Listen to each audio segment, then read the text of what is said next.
చాలా శుభదినం.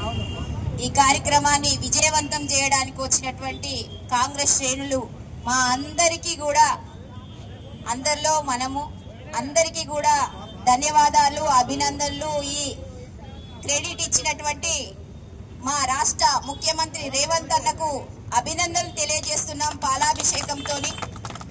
నిజంగా స్థానిక సంస్థలలో 42% రిజర్వేషన్ను ప్రతిపాదించి ఆ ప్రతిపాదనను క్యాబినెట్ లో ఆమోదించినటువంటి ప్రజాప్రభుత్వానికి అభినందన తెలియజేస్తున్నాం.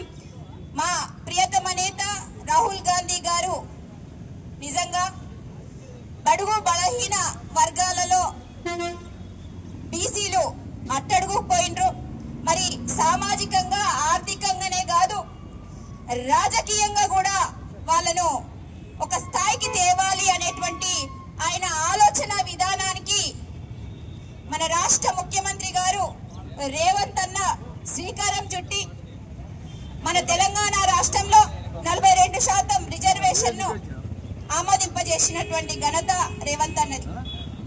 ఈ రోజు దేశంలోనే తెలంగాణ ఒక మార్గదర్శినిగా ఉంది అంటే అది కేవలం కాంగ్రెస్ పార్టీ ముఖ్యమంత్రి అంటున్నానని వేరుగా అనుకోవద్దు. ఎందుకంటే ఈ క్రెడిట్ కాంగ్రెస్ పార్టీకే దక్కింది, ఏ పార్టీకి దక్కలేదు.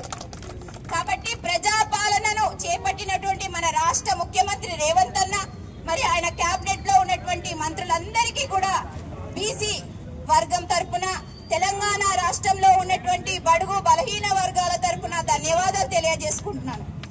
ఈరోజు గత పాలకులు ఏం చేసిండ్రు? నిజంగా వాళ్ళ గుండెల మీద చేసుకొని చెప్పాలా.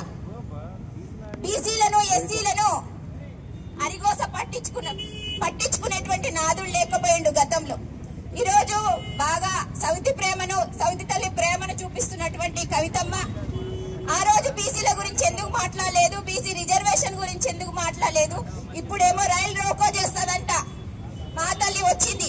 ఆ రోజు అయ్యని అడిగే చేతగాలే, ఆ రోజు కేసీఆర్ ని అడిగేటువంటి చేతగానటువంటి బీఆర్ఎస్ నాయకులంతా కూడా ఈ రోజు కాంగ్రెస్ ప్రభుత్వాన్ని నిలదీసేటువంటి హక్కు వాళ్ళకి ఎక్కడుంది? ప్రజలారా మీరందరూ గమనించాలా. జరిగేది, జరగబోయేది, జరగనున్నది అన్నిటికీ సాక్ష్యాలు మీరే. గత ప్రభుత్వం ఏం చేసింది,